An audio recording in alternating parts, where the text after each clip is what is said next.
We survived the shells and the gas and the machine guns. We survived 4 years of the bloodiest war in human history. And then something invisible killed more of us in 6 months than the Germans had killed in 4 years. That's what I remember most about 1918. Not the end of the war, the plague. I was 26 years old when I joined the Army Nurse Corps in 1917, fresh out of nursing school in Boston. My mother said I was crazy, that respectable women didn't go to war, that I should stay home and marry the banker's son who'd been courting me. But I'd spent 2 years watching boys my age ship off to France, and I couldn't just stand there and do nothing. They needed nurses. The casualties from the Western Front were overwhelming the medical system.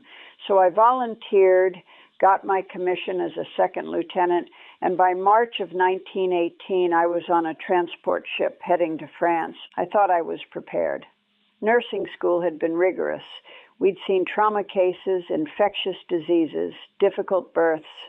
I'd held hands while people died, cleaned wounds that made other students faint, worked 30-hour shifts during the influenza outbreak of 1916.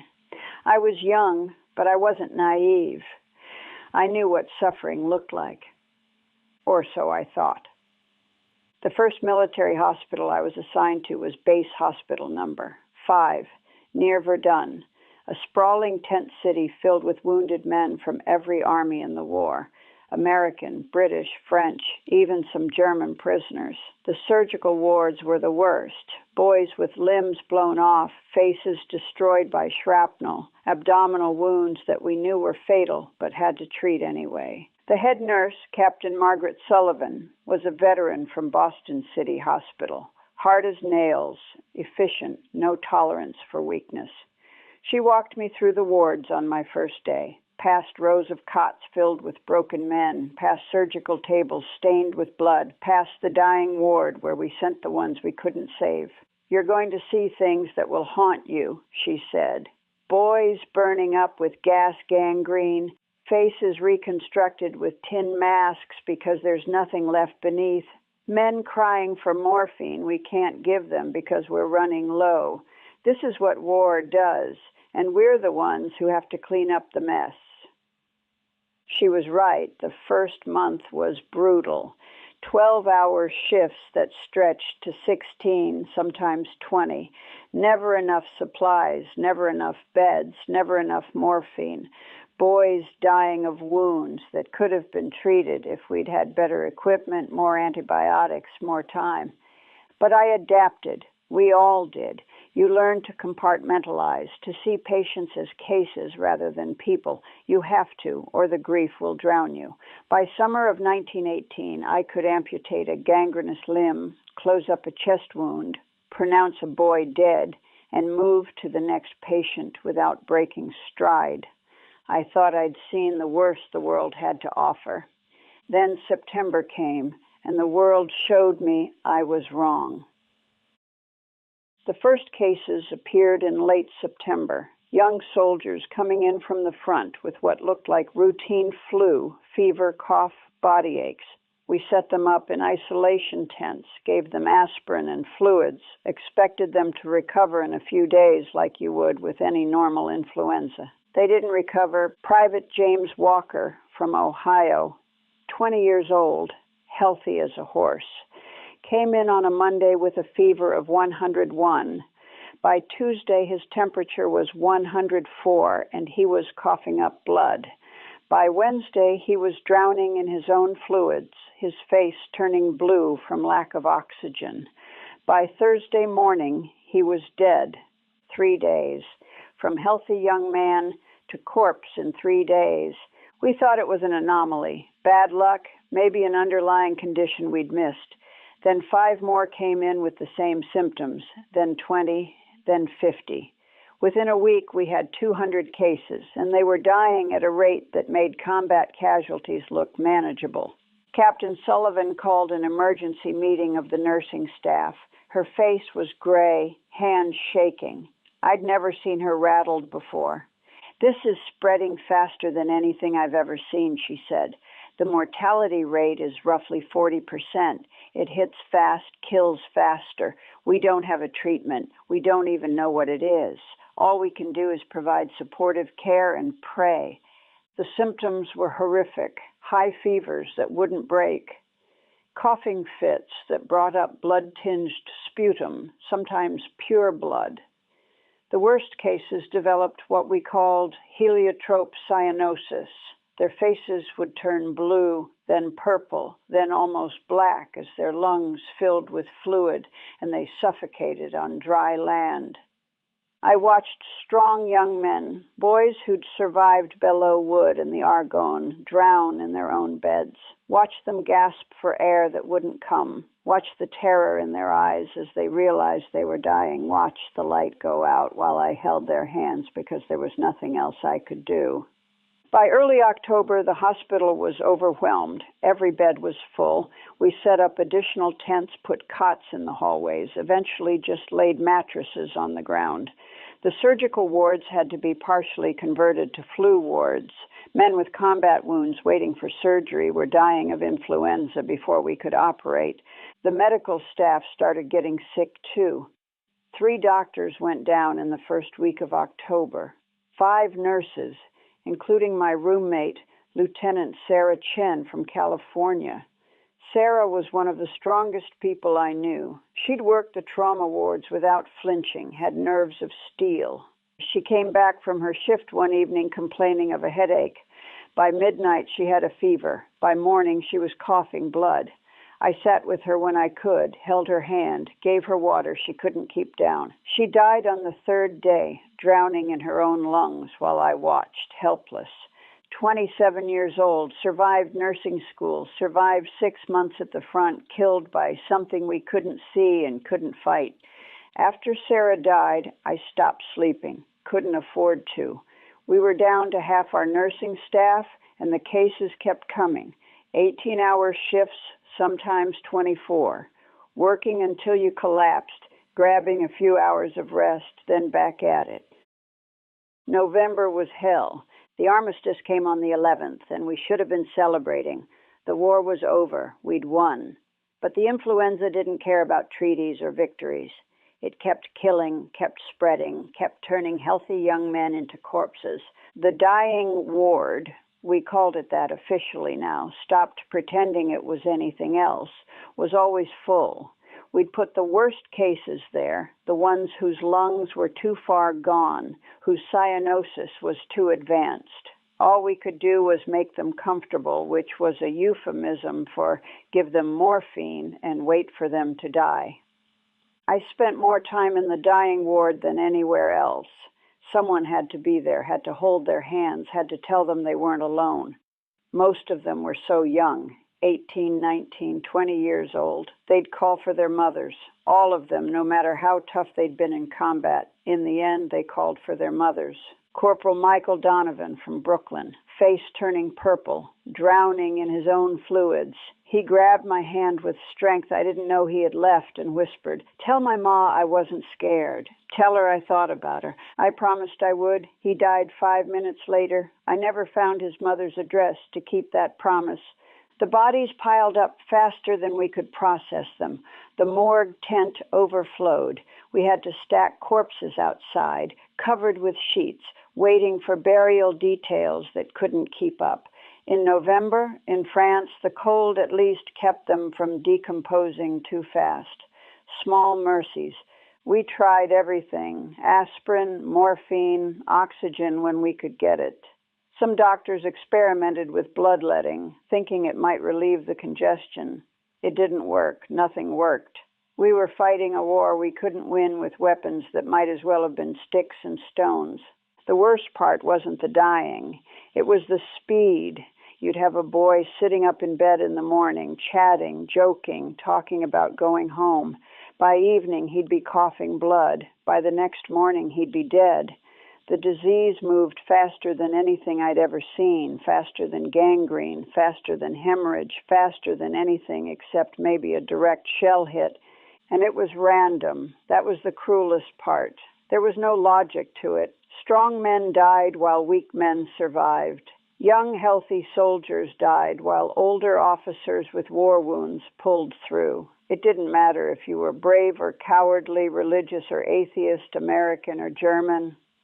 The flu didn't discriminate. We had German prisoners in our hospital, POWs with combat wounds. They died of the flu, too. I watched a young German soldier, couldn't have been more than 18, drown in his own lungs. He didn't speak English. I didn't speak German. But I held his hand while he died, just like I did for the American boys. In that moment, nationality didn't matter. We were all just human beings, all equally helpless before this invisible enemy. Lieutenant Patricia O'Brien, one of the nurses I'd trained with, had a breakdown in mid-November, just stopped working in the middle of a shift, sat down on the floor, and started crying. She couldn't stop. We had to sedate her, send her home. 2 weeks later, we got word she'd killed herself, jumped off a building in New York. The war hadn't broken her. The flu had. December brought winter, and with it more cases. The cold should have slowed the spread. It didn't. If anything, men packed into trenches and transport ships and hospital wards just helped it spread faster. We were running on fumes by then, half the medical staff sick or dead, supplies running critically low, morale non-existent. Captain Sullivan looked like she'd aged 20 years in 3 months. She'd started drinking. We all knew it. Nobody said anything. How do you fault someone for trying to numb themselves to the nightmare? I was working the night shift on December 15th when we got an influx of cases from a troop transport that had just docked. 60 men, all with symptoms. We didn't have 60 beds. We didn't have 20 beds. We put them wherever we could find space. One of them was a kid from Georgia named Tommy Hayes. Reminded me of my younger brother. Same red hair, same gap-toothed smile, same southern drawl. He was scared but trying to hide it, cracking jokes about the food, asking if French girls really were as pretty as they said. His fever spiked in the night. By dawn, he was coughing blood. I stayed with him through my shift, and the next one couldn't make myself leave. Held his hand, wiped his face, gave him water he couldn't swallow. He kept apologizing for being trouble, kept saying he didn't want to be a burden. "You're not a burden," I told him. "You're doing fine. Just rest." But he wasn't fine. His lips were turning blue. His breathing was labored, wet. He was drowning, and we both knew it. "Ma'am," he whispered, "am I dying?" I could have lied, should have lied, but I was too tired, too numb, too broken. "Yes," I said, "you're dying. I'm sorry." He nodded, didn't cry, didn't panic, just nodded like I'd confirmed something he already knew. "Will you stay?" he asked. "I'll stay." He died an hour later, lungs full of fluid, face purple from cyanosis, hand gripping mine, 20 years old. Survived the war only to die of the flu in a French hospital a month after the armistice. I walked outside after he died, stood in the cold December air and screamed. Just screamed until my throat was raw. Nobody came to check on me. They'd all done the same thing at some point. That night I wrote a letter to my mother, told her everything I'd been holding back for months, the horror, the helplessness, the guilt of surviving when so many others died. Told her about Tommy Hayes and Sarah Chen and all the others. Told her I didn't know if I could keep doing this, didn't know if there was any point. I never sent it. Found it in my pocket 3 days later and burned it. What good would it do? She couldn't help. Nobody could help. We were alone in the dark, watching people die, powerless to stop it. By January 1919, the worst seemed to be over. Cases were declining, mortality rates dropping. Whether the virus was burning itself out or we'd developed some population immunity, we didn't know. We just knew fewer people were dying each day. But the damage was done. In 4 months, I'd watched more people die of influenza than I'd seen die of combat wounds in 9 months. The official count at our hospital was over 800 dead from the flu. 800. That's more than most battalions lost in major battles. And we were just one hospital. There were hundreds of others, plus the civilian population. The numbers coming from home were staggering. Hundreds of thousands dead in America alone. Millions worldwide. More than the war had killed, and in a fraction of the time. I was scheduled to ship home in February. The war was over, the flu was receding, they didn't need as many nurses anymore. I should have been relieved, should have been excited to go home, to see my family, to start my life again. I felt nothing, just numb, hollow. The day before I left, I visited the cemetery where we'd buried our dead. Rows and rows of white crosses stretching as far as I could see. Some marked killed in action, many marked died of disease. We'd stopped specifying which disease. Everyone knew. I found Sarah Chen's grave, Lieutenant Patricia O'Brien's, Tommy Hayes, all the others I'd held while they died. I should have said something profound, some final goodbye, but I just stood there, silent, too empty for words. Captain Sullivan found me there. She looked old, broken. The war and the flu had destroyed something essential in her. "You did good work," she said, "saved lives, made a difference." "Did I?" I asked. "Seems like all I did was watch people die." "Sometimes that's all we can do. Bear witness. Make sure they don't die alone. It's not much, but it's something." Maybe. I didn't believe it then. Still, not sure I believe it now. I came home in March of 1919. My family threw a welcome party, proud of their daughter, the war nurse. They wanted to hear stories about bravery and heroism and noble sacrifice. I couldn't tell them the truth. Couldn't explain what it was like to watch 20-year-old boys drown in their own lungs while I stood there helpless. Couldn't describe the morgue tent overflowing with corpses, the dying ward where we sent men to wait for death, the sound of someone coughing up blood at 3 a.m. So I smiled and told them sanitized stories. Left out the horror, left out the helplessness, left out the part where I lost my faith in medicine and God, in the idea that any of this meant anything. I tried to go back to nursing, took a position at Boston General, thought routine hospital work might help. It didn't. Every time someone came in with a fever and a cough, I'd freeze. See Tommy Hayes' face turning purple, hear Sarah Chen's labored breathing, feel that crushing helplessness all over again. I quit after 6 months, couldn't do it anymore. For 20 years now, I've tried to forget, tried to move on, build a normal life. Pretend 1918 didn't happen. I got married, had 2 children, became a school teacher. On the surface, I'm fine, functional, normal, but I'm not fine. I still have nightmares. Still see the dying ward, the blue faces, the rows of crosses. Still hear the coughing, the gasping, the desperate pleas for help I couldn't give. I wake up at night with my heart racing, convinced I can smell that particular stench of death and disinfectant that filled the hospital wards. My husband knows something happened over there, something that broke part of me, but he doesn't ask, and I don't tell. How could he understand? He wasn't there. Nobody who wasn't there can really understand. The worst part is the guilt, survivor's guilt, I suppose they call it now. Why did I live when Sarah Chen died? Why did I survive when so many others didn't?